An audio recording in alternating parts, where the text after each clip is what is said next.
Hello, everybody, and welcome to English Pod. My name is Marco. My name is Catherine, and we hope by now you're very excited about football or soccer. This is the World Cup time of year, so this comes every 4 years, actually.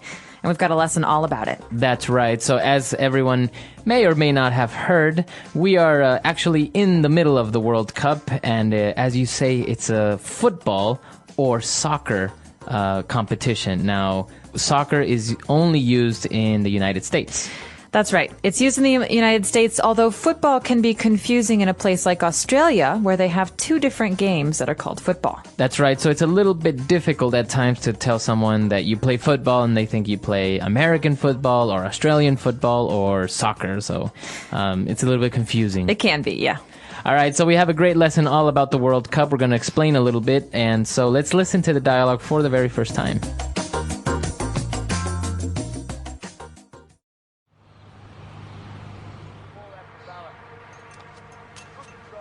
What are you doing? What am I doing? What am I doing? Don't you know what day it is? No. It's only the day when the world's biggest sporting event is kicking off. What? The World Cup. The first match is today. It's Mexico versus South Africa. It's going to be a really good match. Both teams have a very strong offense and have skilled players. I think that South Africa will probably dominate the first half since they are the host country and all. I have no idea what you're talking about. The only sporting event we watch at home is the Super Bowl.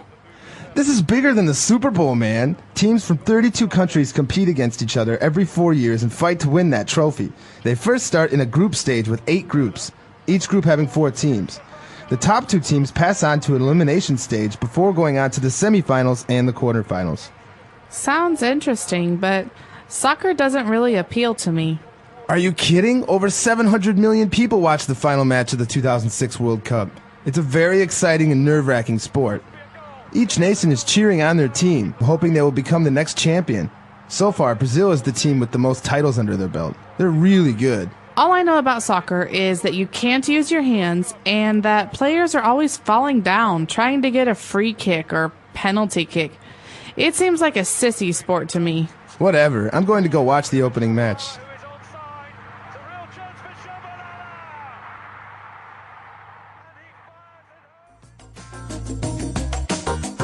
All right, we're back. So obviously, 2 people discussing or fighting over the World Cup and soccer. One of them doesn't really like it.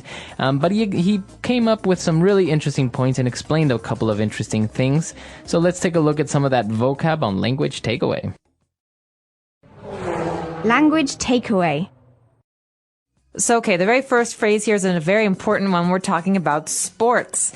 This game is called a sporting event. That's right. So a sporting event is an event, I guess you would say, is a performance or something that happens occasionally, but related to sports. That's right. So an event can be a game itself or a tournament.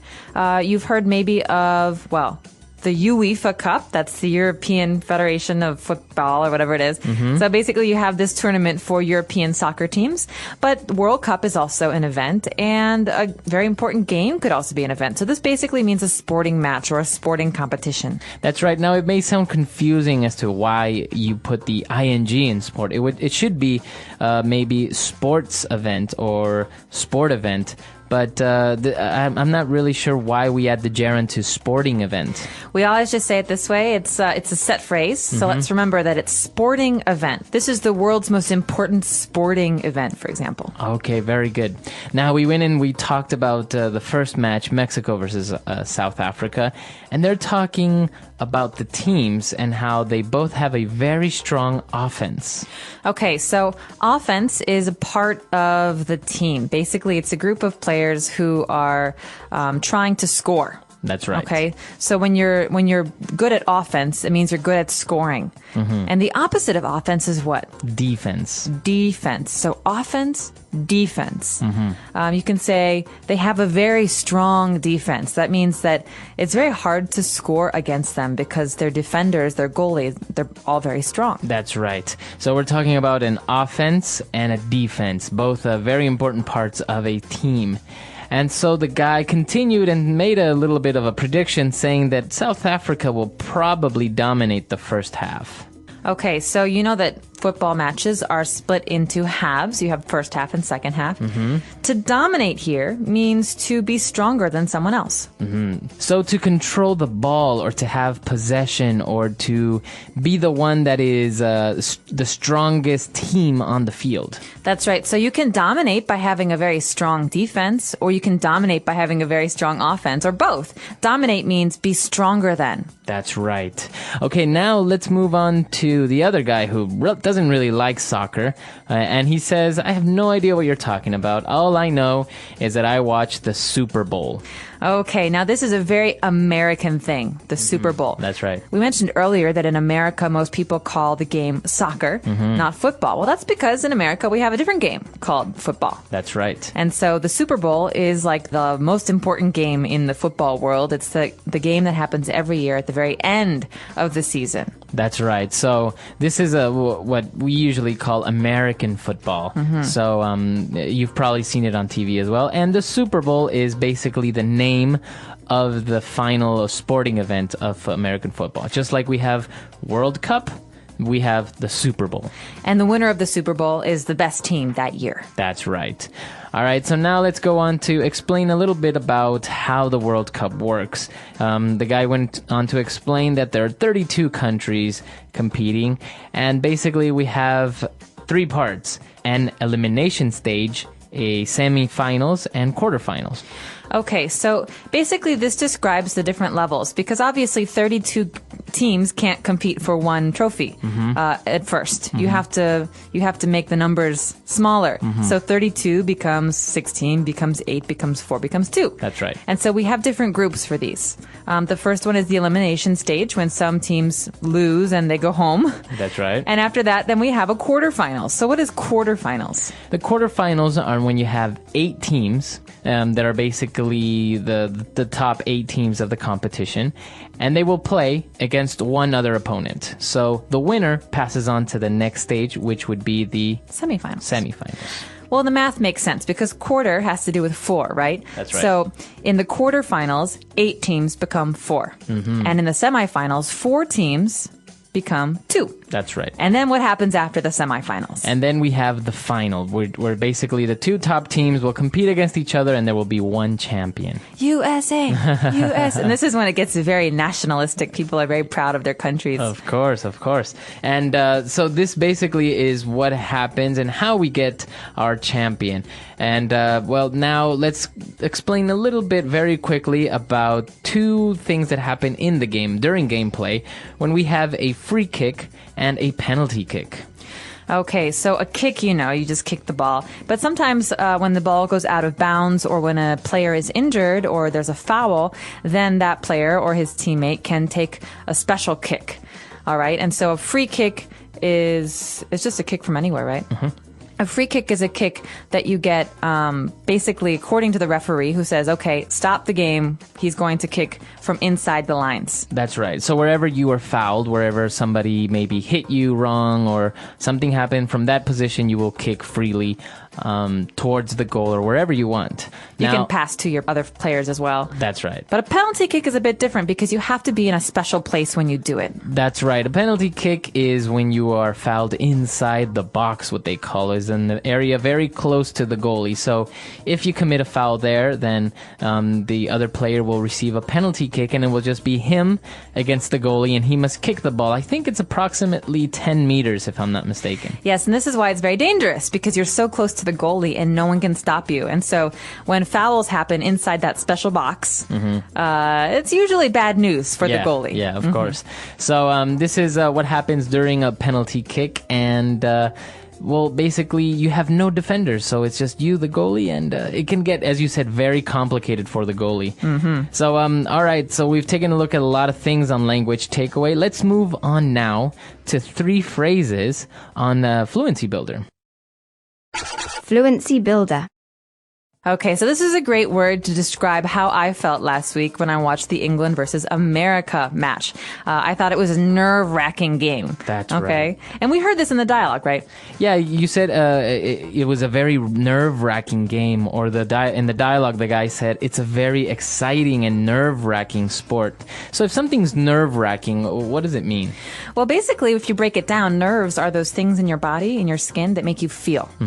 So if someone hurts you, you feel it because of your nerves. So something that is nerve-wracking makes you nervous. It makes you anxious. It makes you feel very sensitive. That's right. So, of course, the sporting event is so exciting, and you're worried that your country or your team will lose, that you're very nervous and you're very excited, you're very anxious. A lot of things are going on. Maybe you're sweating, maybe you're drinking a lot. You don't want to see your team lose, and so you get very nervous. That's right. And now, of course, if your team is in the World Cup, you are cheering on for your team, or you're cheering them on. Okay, so this is an interesting phrase because maybe you've heard the word to cheer before, go team, go team. Yeah. This is cheering. But we often say, I want to cheer him on. Okay, so this on to me means like, I want to cheer him on to victory. I want to push them towards some goal. And so you hear this a lot. Let's cheer them on. Or he was really cheering me on. Made me feel good. And Motivating you. Motivating you. So to cheer someone on. Cheer them on. All right. So obviously this is why we have cheerleaders, right? Girls that Give me an cheer. A. Give me a B. These are the girls or the group of girls that cheer teams on. Or men too. I've seen male cheerleaders. Yes, that's true. All right. And now when we talked about Brazil, they are the team with the most titles under their belt. Okay, we're not talking about a real belt here, are we? No. Under your belt, or under their belt in this case, means that in their history, they have the most titles. That's right. I think it may come from boxing or one of those sports where you actually wear a belt that says your title. And I think, if I'm not mistaken, sometimes a boxing belt will have various titles on the belt. Right, the championship belts. Yeah. Because they wear it afterwards. I've never heard that before, but it does make sense. But the important thing to remember here is that it's not just sports. You could say he has 10 years of experience in marketing under his belt. That's right. That means he's good. He's experienced at marketing. That's right. So that's right. As you said, you can use it for work experience. You can use it for titles in work, or maybe in education. You can say he's got 3 master's degrees under his belt. Wow. All right. So a lot of great stuff there. We've taken a look at a lot of vocab. So I think we should listen to our dialogue again, and we'll be back to talk a little bit more.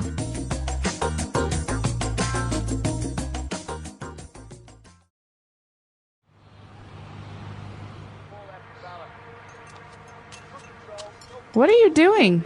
What am I doing? What am I doing? Don't you know what day it is? No. It's only the day when the world's biggest sporting event is kicking off. What? The World Cup. The first match is today. It's Mexico versus South Africa. It's going to be a really good match. Both teams have a very strong offense and have skilled players. I think that South Africa will probably dominate the first half since they are the host country and all. I have no idea what you're talking about. The only sporting event we watch at home is the Super Bowl. This is bigger than the Super Bowl, man. Teams from 32 countries compete against each other every 4 years and fight to win that trophy. They first start in a group stage with 8 groups, each group having 4 teams. The top 2 teams pass on to an elimination stage before going on to the semifinals and the quarterfinals. Sounds interesting, but soccer doesn't really appeal to me. Are you kidding? Over 700 million people watched the final match of the 2006 World Cup. It's a very exciting and nerve-wracking sport. Each nation is cheering on their team, hoping they will become the next champion. So far, Brazil is the team with the most titles under their belt. They're really good. All I know about soccer is that you can't use your hands and that players are always falling down trying to get a free kick or penalty kick. It seems like a sissy sport to me. Whatever. I'm going to go watch the opening match.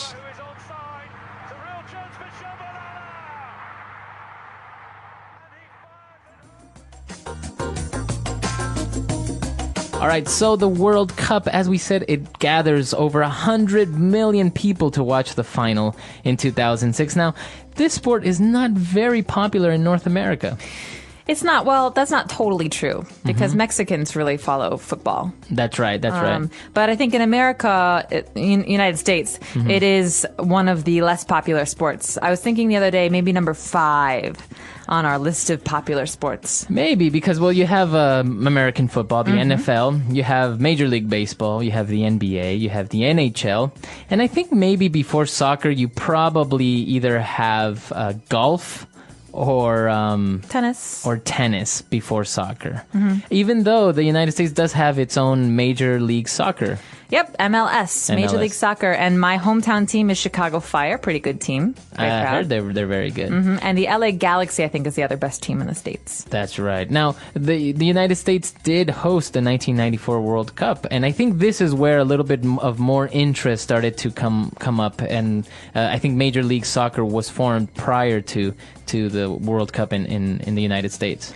That's right. Well, there's another part of it. I mean, as young people, as children, we almost all played soccer. I played soccer. I know a lot of my friends did as well.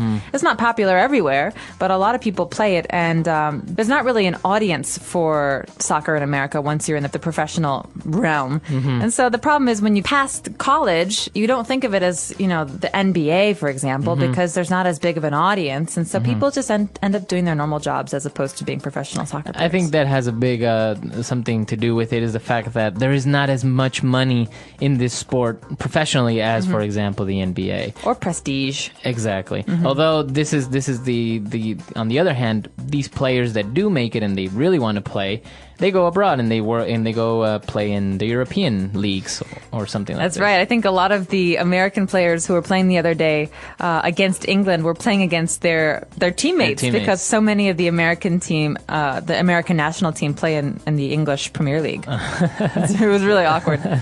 Well, it's a really great sport, as I think it's one of the most popular sports in many other countries as well, because it's so easy. All you need is a ball, you need a group of people, you put 2 rocks, and you have a goal, and you start playing. And that's probably why it's the most international sport, because it's very easy to set up. People all over the world love it, and hopefully one day the United States will kind of push it and champion. Yeah, well. I hope this year they'll become champions, but my fingers are definitely crossed because who knows? All right, so it's a really great topic. We want to know if your country is in the World Cup. Have you ever qualified for a World Cup? There are still many countries who haven't made it. Of course, it's a very small pool. 199 countries compete to qualify for the World Cup, and only 32 make it. And you can also tell us who you're supporting. We won't judge. That's right. So we're waiting for your comments at EnglishPod.com. We'll see everyone there. Bye. Bye.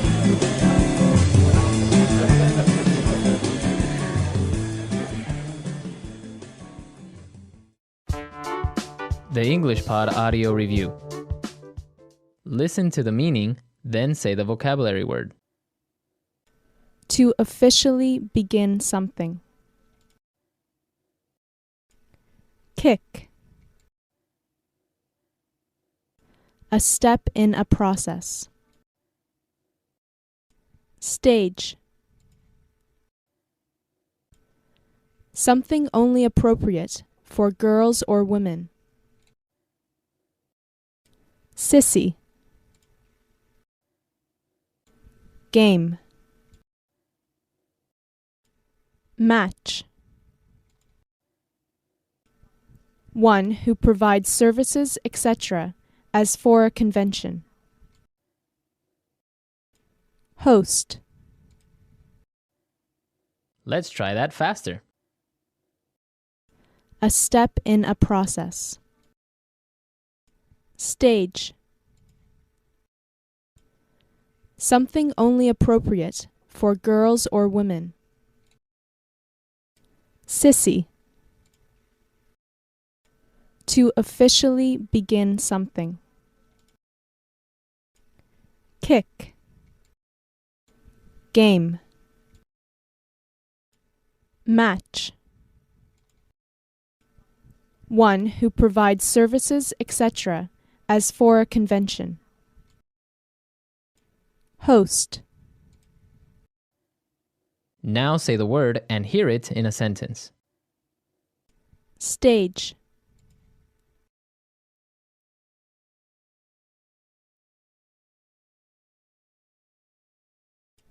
There are several stages a team must go through in order to make the finals. Stage.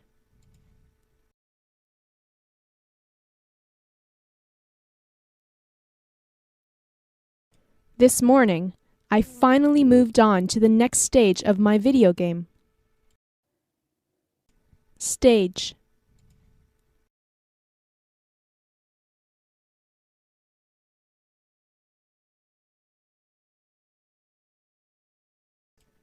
If we start her on these medications, we can cure her because she is still only in the first stages of the illness. Kick.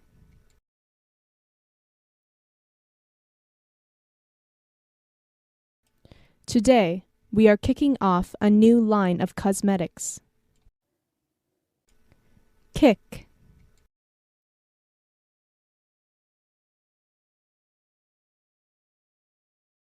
At the opening ceremony, we will kick off the beginning of the weekend conference. Kick.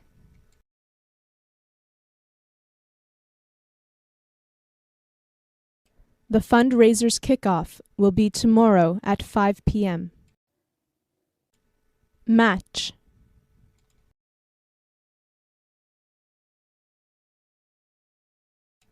It's Spain versus Brazil in the final match.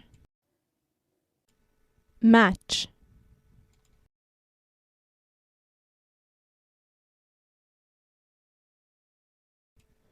I can't make it to the match today, but let me know how it goes. Match.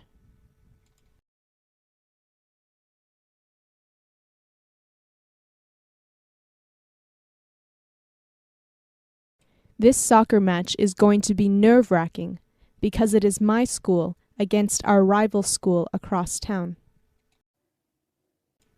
Host.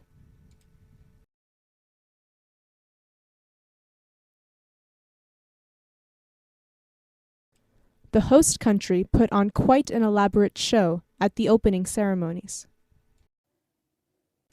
Host.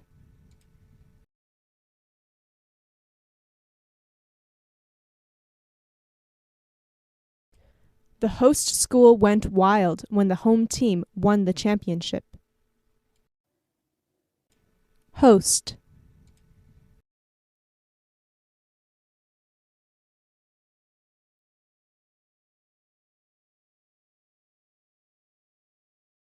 I hardly got any time to speak to the host of the party because she was constantly running around and talking to the other guests. Sissy.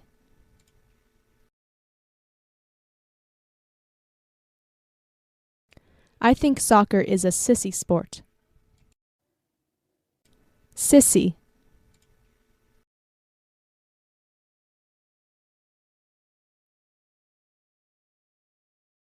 That kid is such a sissy when his mom is around, but he's fine when she's gone. Sissy.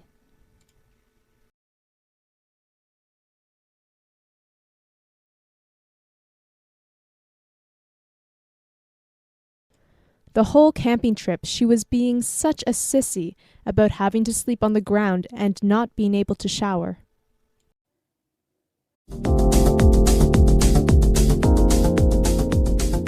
Hello, everyone. Welcome to another lesson at English Pod. My name is Marco. My name is Catherine. So, Marco, what are we talking about today? Today, we're going to be talking about a popular topic all over the world, and that is smoking. Well, not so popular in the States right now, to be honest. Well, that's the thing. In every country in the world now, they are becoming more strict on smoking and where you can smoke. So it's becoming very difficult for smokers nowadays. Well, it's a good reason to want to quit. And that's what we're going to be talking about today is quitting smoking. Well, before we get going, we do have a really important phrase that we should preview in today's vocabulary preview. Vocabulary preview. All right, so on vocabulary preview, we're going to take a look at this word, pack of smokes. Pack of smokes. A pack of smokes. So smokes, is a word for cigarettes. It's the same thing, smokes or cigarettes. Right. But a pack is, like 20 cigarettes. It's a box of cigarettes. You buy them in a pack. You don't just buy one at a time. So, again, the phrase is pack of smokes. Pack of smokes. So why don't we listen to our dialogue for the first time and see what's going on with this smoker.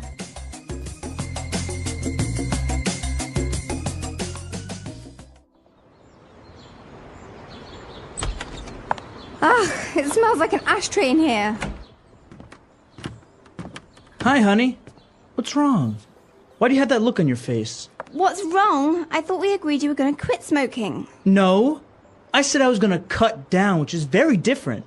You can't just expect me to go cold turkey overnight. Look, there are other ways to quit. You can try the nicotine patch or nicotine chewing gum.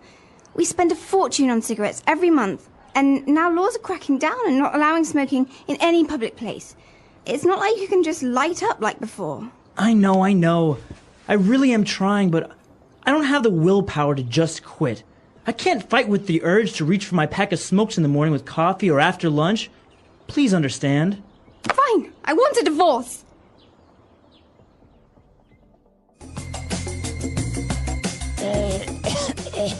Sorry, I just smoked a pack of cigarettes. You do smoke, don't you? Well, we'll talk about that later.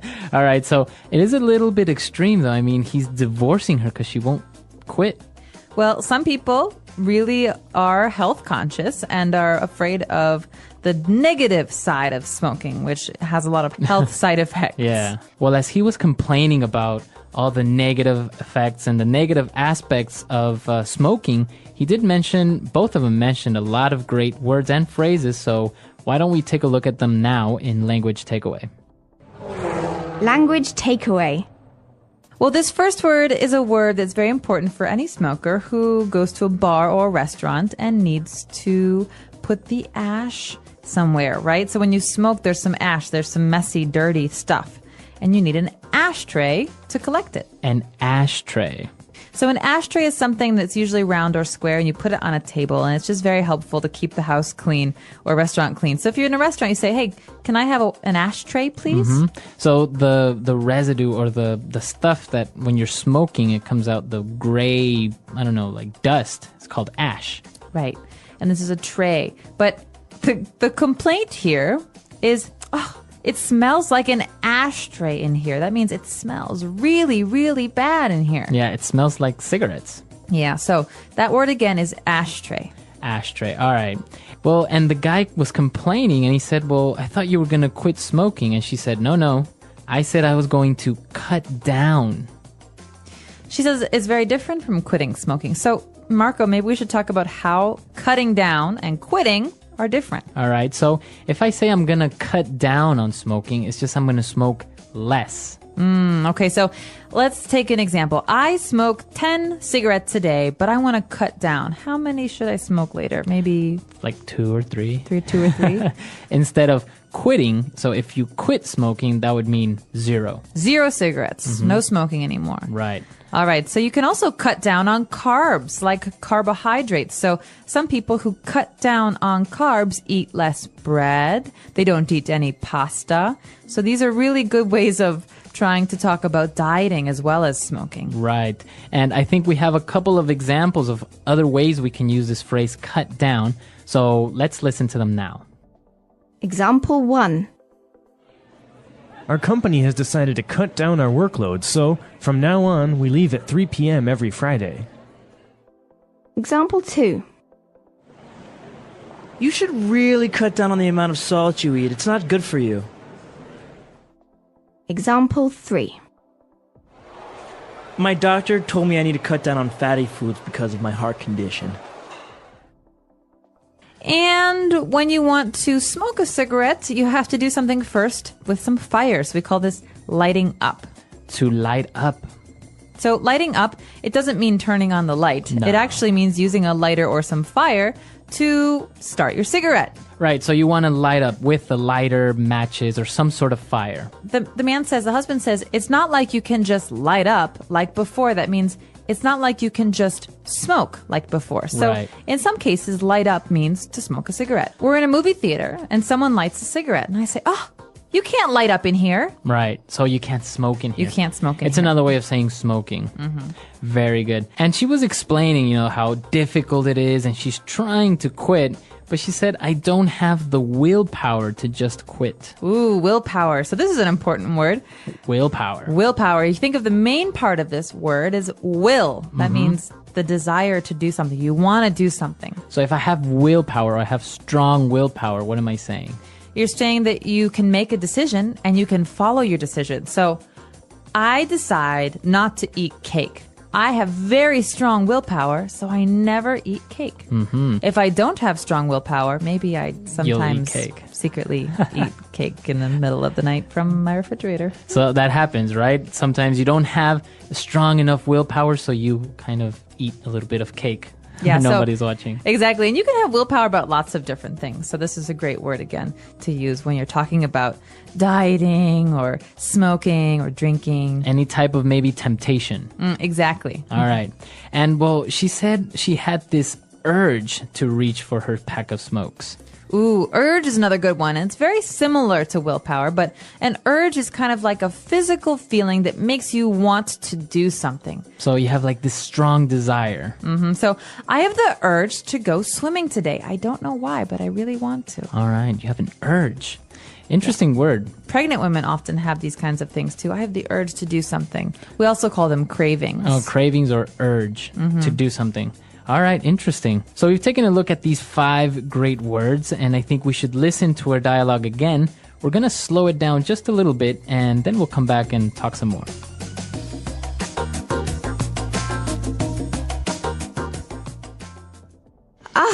It smells like an ashtray in here. Hi, honey. What's wrong? Why do you have that look on your face? What's wrong? I thought we agreed that you were going to quit smoking. No. I said I was going to cut down, which is very different. You can't just expect me to go cold turkey overnight.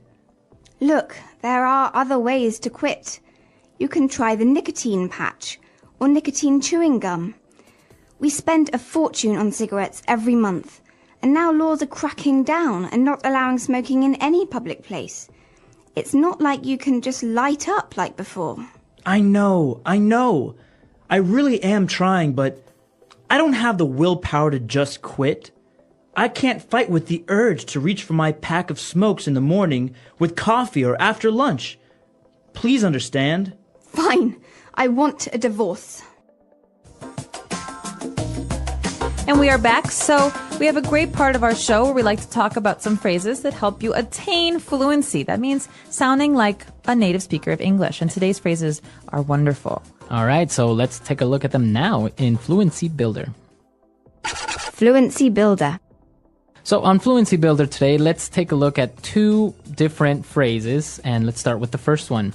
She mentioned something about going cold turkey overnight. What is that phrase, cold turkey? Now, this is a very strange phrase. Okay, so first of all, why would a turkey be cold? They have lots of feathers. And second of all, what does it have to do with cigarettes? Right, so if I say I'm going cold turkey, what is that? So just take this as a phrase. Don't think about the actual words because they won't make sense in this context.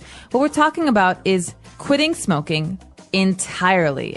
You're not going to cut down. It means today, I'm not going to smoke at all, and I'm never going to smoke again. That means never ever will I smoke another cigarette. So it's cold turkey. So if I go cold turkey, means I stop doing something immediately and suddenly and forever. Entirely. All right. So you can use this phrase for different habits, different things that you do, like drinking, for example, or cutting down on sugar. But generally, we just say this about cigarettes. So it's mostly related to smoking. Yeah, so Going cold turkey. some people like to smoke less, like 1 cigarette a day or 1 cigarette a week. But going cold turkey is supposed to be the hardest. Right. Okay. Going cold turkey. All right. And well, he was explaining the different negative aspects of smoking. He said, well, they spend a fortune on cigarettes every month. And he said, laws are cracking down. So if the laws are cracking down, What is he trying to say there? Well, this is actually a very interesting point because in America right now, it's very hard to smoke in public places. So this means that the government is trying to stop people from smoking. So they say, no more smoking in public places, no more smoking in restaurants, no more smoking in bars. And so this means they're cracking down. They're making it harder to do something. So they are becoming more strict. Mm-hmm. I think for this phrase, we should listen to a couple of more examples just to make sure we understand it. Example 1. The police are cracking down on drunk driving in our city. Example 2. Our school has really started to crack down on tardiness. Example 3. The president has passed a law that will crack down on possession of illegal substances. All right, so the government is cracking down. Laws are cracking down. Yeah, exactly. So this is an important one because you read this in the newspapers as well about certain laws and police action. All right, great. So I think it's time for us to listen to this dialogue for one last time, and then we'll come back and talk a little bit more about this vice.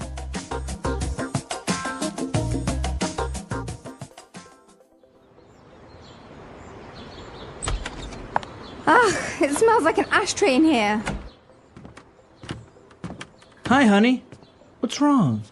Why do you have that look on your face? What's wrong? I thought we agreed you were going to quit smoking. No. I said I was going to cut down, which is very different. You can't just expect me to go cold turkey overnight. Look, there are other ways to quit. You can try the nicotine patch or nicotine chewing gum. We spend a fortune on cigarettes every month, and now laws are cracking down and not allowing smoking in any public place. It's not like you can just light up like before. I know. I really am trying, but I don't have the willpower to just quit. I can't fight with the urge to reach for my pack of smokes in the morning with coffee or after lunch. Please understand. Fine, I want a divorce.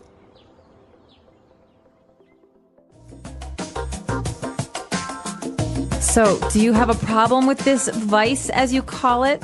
Are you a smoker? I'm really not. I'm the type of person that could maybe smoke socially, like if we go out to a bar with drinks, a social smoker like they call it, right? Yeah, I'm jealous. But not really. You're a habitual smoker, right? Right. Well, I'm trying to cut down. So as a habitual smoker, I often smoked every day. Mm-hmm. Sometimes I smoked a lot and sometimes I smoke less. But right now I'm in a period where I'm mostly quit. Okay, almost.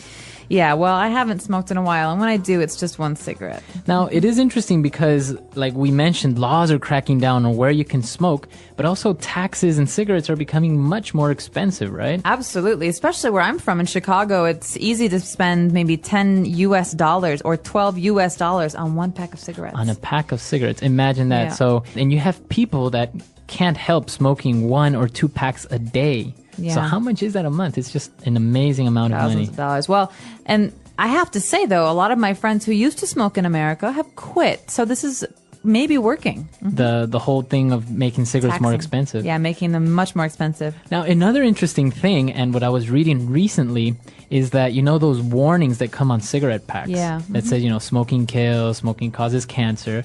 Actually, a study has proven that it's not effective, that people don't mind it or even worry about the cautions on the cigarette packages. Well, as a smoker, I could say that, yeah, you generally, if you're going to smoke a cigarette, don't look at the label that much. You just, you throw it in your bag and you forget about it. But it's actually gotten to the point where people choose the cigarette pack based on the picture. So it's like, oh yeah, give me the one with the black lungs, or give me that one. Oh God. Yeah, it's interesting. So it's not really working. I guess we're going to have to find other ways to make people more conscious about this vice. We should. Mm-hmm. But come to our website at EnglishPod.com. Tell us what you think about this vice, smoking. Is it good? Is it bad? Are you a habitual smoker or just a social smoker?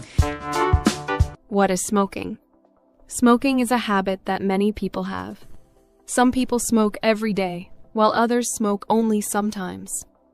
There are also people who try smoking once and never do it again. But what exactly is smoking? How does it work? What happens when someone smokes? In this part, we will discuss smoking in detail. Smoking has been around for hundreds of years. In the past, people smoked tobacco in pipes and cigars. Today, most people smoke cigarettes. Some people also use electronic cigarettes, which are called e-cigarettes or vapes. These are different from normal cigarettes, but they still contain nicotine. What is smoking? Smoking means burning a substance and inhaling the smoke into the lungs. The most common substance that people smoke is tobacco. Tobacco comes from a plant, and it is dried and rolled into cigarettes. When a person lights a cigarette, the tobacco burns, and they breathe in the smoke. When people smoke, they take in many chemicals. Some of these chemicals can be very harmful to the body. Smoking does not only affect the person who smokes, it can also affect the people around them. The smoke from a cigarette spreads in the air, and other people may breathe it in. This is called passive smoking or secondhand smoking. How do people smoke? There are different ways that people smoke. The most common way is by using cigarettes. A cigarette is a small roll of tobacco wrapped in paper. A person lights one end and breathes in the smoke. Some people also use cigars. A cigar is bigger and thicker than a cigarette. It has more tobacco and produces more smoke. Some people believe cigars are more expensive and special, so they smoke them on special occasions. Another way of smoking is using a pipe. In the past, many people used pipes to smoke tobacco. The tobacco is put inside the bowl of the pipe, and the person inhales the smoke through a long tube. Today, pipes are less common, but some people still use them. Some people also use hookahs or shishas. A hookah is a water pipe that is used for smoking flavored tobacco. It is popular in some cultures, and people often smoke it in groups. However, smoking a hookah can be just as harmful as smoking cigarettes. In recent years, electronic cigarettes, e-cigarettes, or vapes have become more popular. These devices do not burn tobacco. Instead, they heat a liquid that turns into vapor. People inhale the vapor in the same way they inhale cigarette smoke. Many people think vaping is safer than smoking, but it still contains nicotine and other chemicals. What happens when a person smokes? When a person smokes a cigarette, the smoke goes into their lungs. From the lungs, the chemicals in the smoke enter the bloodstream. This means the chemicals travel through the whole body. Nicotine, the addictive substance in tobacco, affects the brain. It makes the person feel calm or happy for a short time. However, this feeling does not last long. After some time, the person wants to smoke again.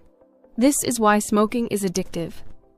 The more a person smokes, the more their body gets used to nicotine. If they try to stop smoking, they may feel uncomfortable or stressed. This is called nicotine withdrawal. Many people find it very difficult to quit smoking because of this. Does smoking only affect the smoker? Many people think that smoking only affects the person who smokes.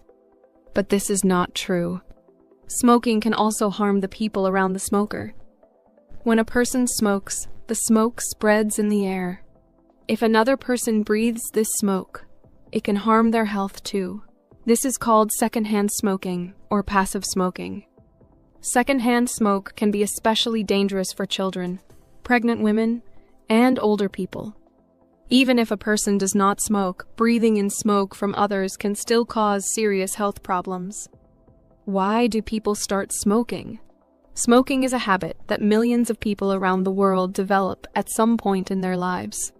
Some people start smoking when they are young, while others begin later in life. Even though people know that smoking is harmful, many still choose to start. It is interesting to understand what leads people to take that first cigarette and why they continue. There are many different influences that encourage people to smoke.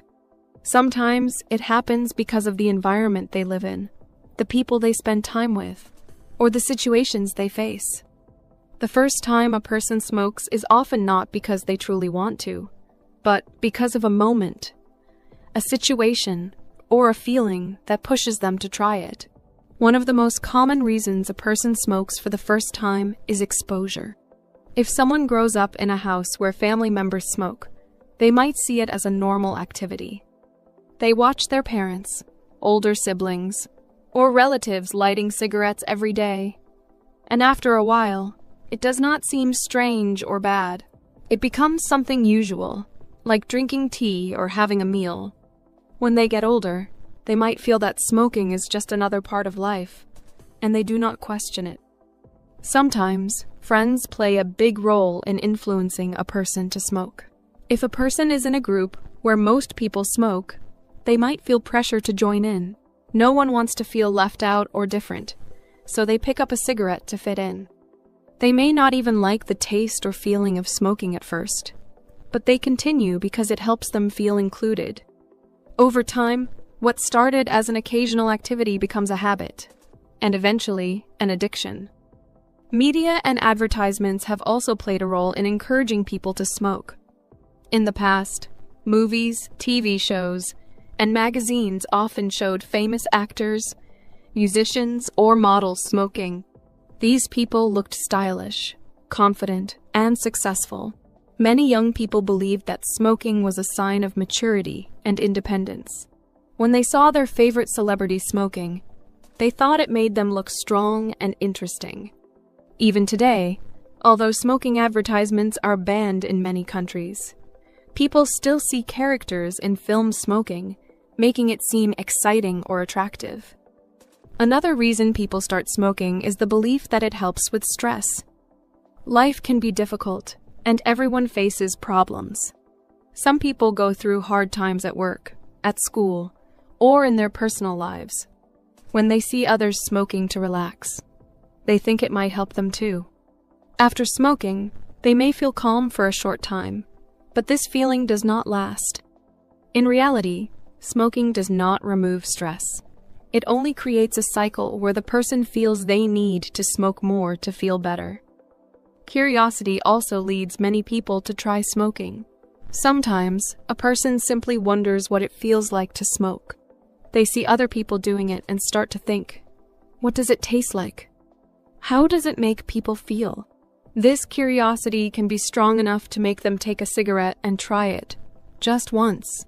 However, for many, that one cigarette turns into another, and soon, they find themselves smoking regularly. Some people start smoking because they believe it will help them lose weight. There is a common belief that smoking reduces hunger, making people eat less.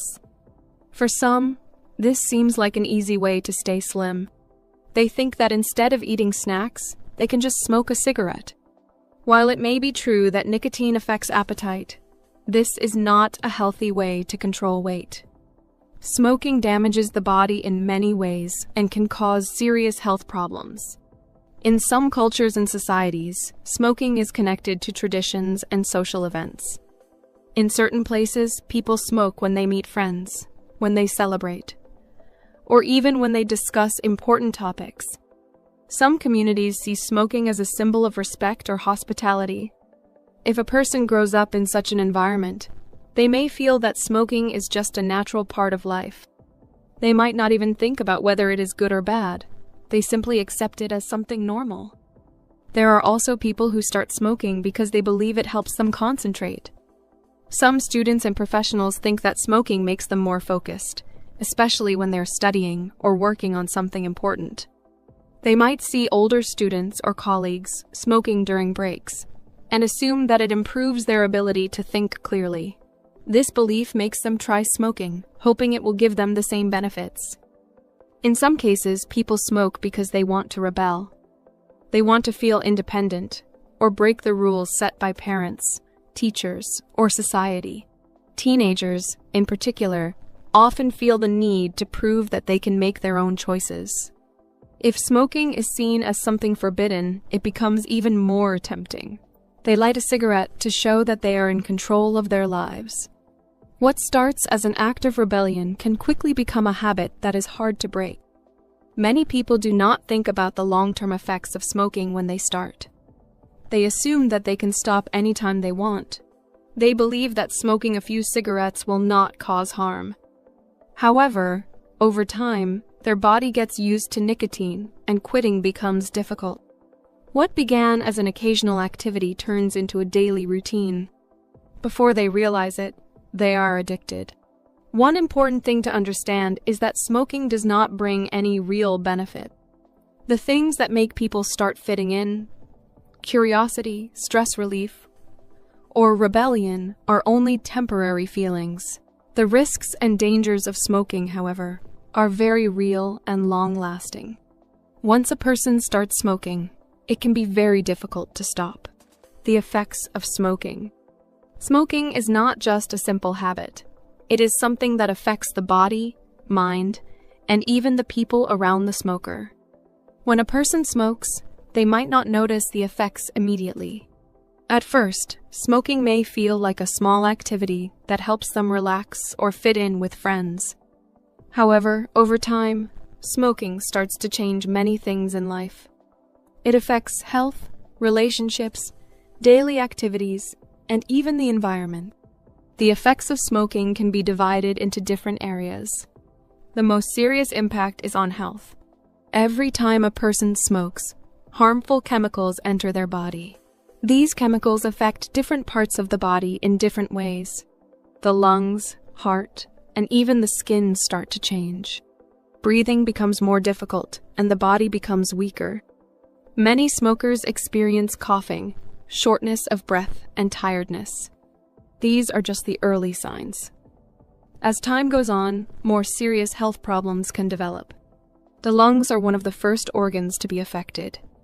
A healthy person breathes easily, and their lungs work smoothly.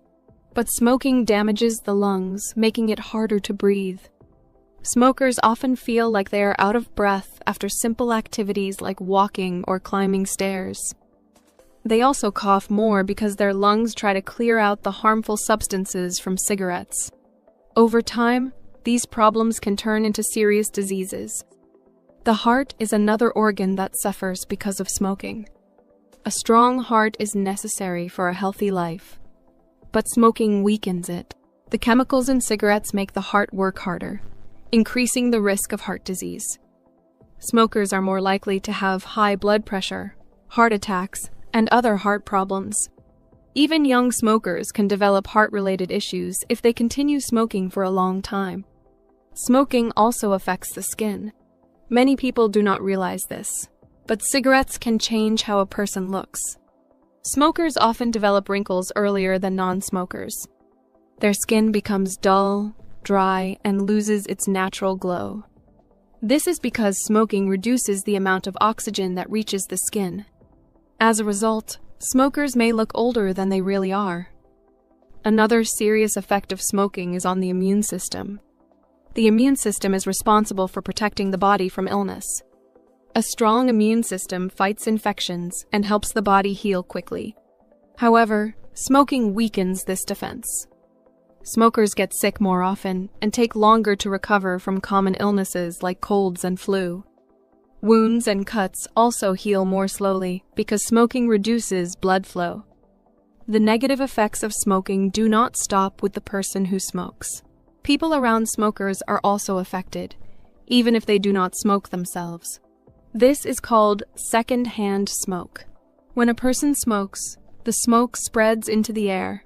Family members, friends, and even strangers nearby breathe in this smoke, which can harm their health. Babies, children, and elderly people are especially at risk. Pregnant women who smoke can also harm their unborn babies. Smoking during pregnancy increases the chances of health problems for the baby, such as low birth weight or breathing difficulties. Even after birth, babies who live in a house with a smoker are more likely to have health problems like asthma or frequent colds. The environment also suffers because of smoking. Cigarette smoke pollutes the air, and cigarette butts create waste. Many smokers throw cigarette butts on the ground, in parks, or on the streets. These small pieces of trash take years to break down and often end up in rivers, lakes, and oceans. They harm animals and the environment. Forest fires are sometimes started by people who throw away burning cigarettes carelessly. Smoking does not only affect health and the environment, it also has financial effects. Cigarettes are expensive. Many smokers spend a large amount of money on cigarettes every month. If a person smokes for many years, they spend thousands of dollars on cigarettes. This money could be used for better things, buying healthy food, traveling, education, or saving for the future. Many smokers realize too late that smoking has taken a lot from them, not just their health, but also their money. Smoking also affects personal and social relationships. Many non-smokers do not like being around smokers because of the smell of cigarettes. The smell stays on clothes, hair, and even in homes and cars. Some people find it unpleasant, and this can create distance in relationships. Smokers may also find it difficult to be in places where smoking is not allowed, such as restaurants, offices, or public transportation. This can limit their activities and make them feel uncomfortable in social situations. For those who have been smoking for a long time, quitting may seem difficult. However, many people have successfully quit smoking and improved their lives. The body begins to heal as soon as a person stops smoking. Breathing becomes easier, energy levels increase, and the risk of serious diseases decreases. Skin starts to look healthier, and the sense of taste and smell improves. The money saved from not buying cigarettes can be used for better things. Quitting smoking is not easy, but it is possible with determination and support. Many people find it helpful to set a goal, seek support from family and friends, or use tools like nicotine patches or counseling. Some people quit immediately, while others do it gradually. Every small step toward quitting is a step toward a healthier life. Conclusion: smoking affects every part of life, health, relationships, finances, and the environment. While it may seem like a small habit at first, its long-term effects are serious. Many people wish they had never started smoking, but the good news is that quitting is always possible. Every person has the power to make the choice to live a healthier life. Understanding the effects of smoking helps people make better decisions. For English learners, reading and discussing topics like this also helps improve language skills while learning about important issues. Smoking is a challenge, but with knowledge and effort, anyone can overcome it. The English Pod Audio Review. Listen to the meaning, then say the vocabulary word. Informal of saying cigarette. Stogie. A receptacle for tobacco ashes and cigarettes and cigars. Ashtray. The end of the cigarette which contains the filter and is placed into the mouth to smoke. Butt. Reduce the amount taken or used. Cut down. A solid, sticky substance that remains when tobacco is burned. It accumulates in the lungs of smokers and is considered carcinogenic. Tar. Immediate, complete withdrawal from something. Cold turkey. A mechanical device for lighting a cigarette, cigar, or pipe. Lighter. A patch that slowly releases nicotine into the body. Nicotine patch. A thin strip of wood or cardboard tipped with a chemical that ignites when scraped against a rough or specially treated surface. Match. Gum that slowly releases nicotine into the body. Nicotine chewing gum. Smoking a cigarette once, a puff. Share a cigarette with someone. Drag. To act more forcefully, to regulate or repress. Crack down. To start smoking a cigarette. Light up. The strength of mind to carry out a decision. Willpower.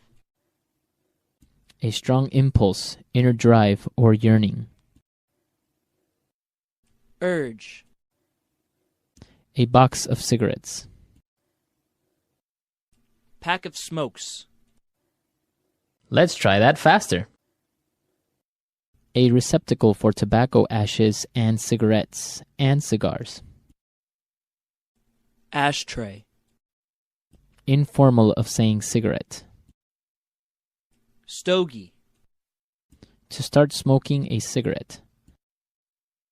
Light up. A strong impulse, inner drive, or yearning. Urge.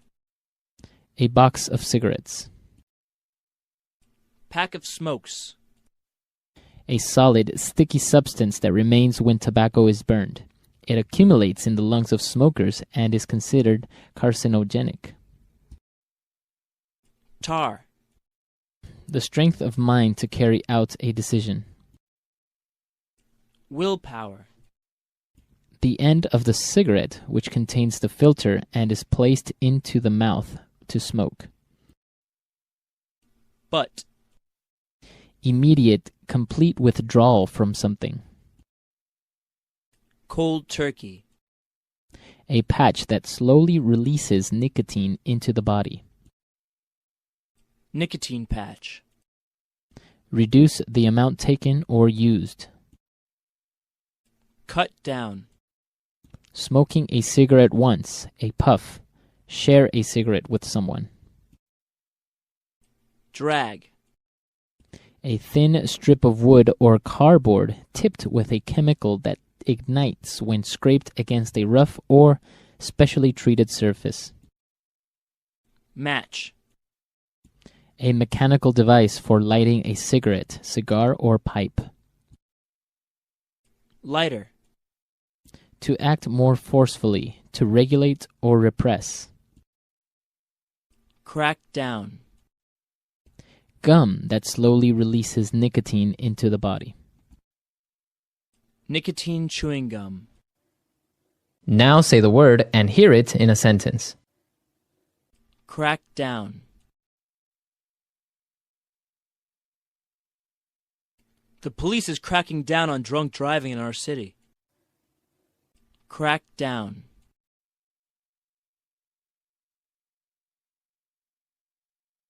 The president has passed a law that will crack down on possession of illegal substances. Crack down. Our school has really started to crack down on tardiness. Cut down.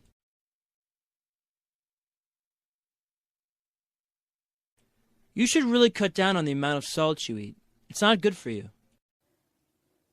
Cut down.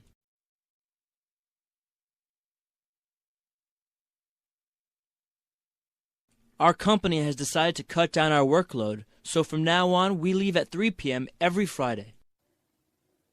Cut down.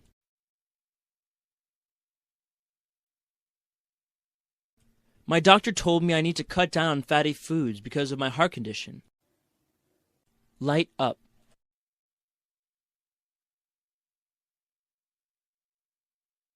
Honey, you can't light up here. We are in a non-smoking area. Light up.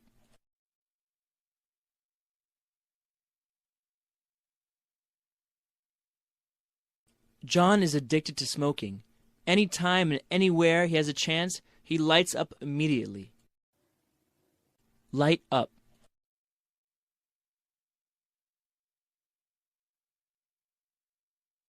The government is making it more difficult to light up with all these anti-smoking laws.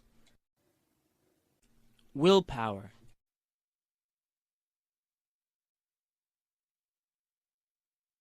I don't have the willpower to stick to my diet. It's so hard. Willpower.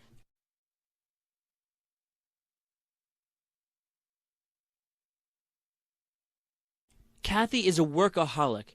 She needs to gather more willpower and refuse to work extra hours. Willpower.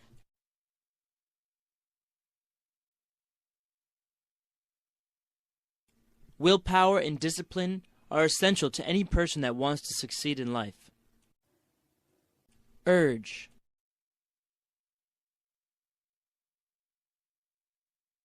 I was so angry at him that I felt a sudden urge to hit him.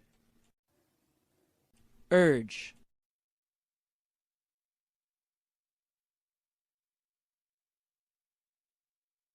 Last night, my wife got an uncontrollable urge to smoke every hour. It was weird. Urge.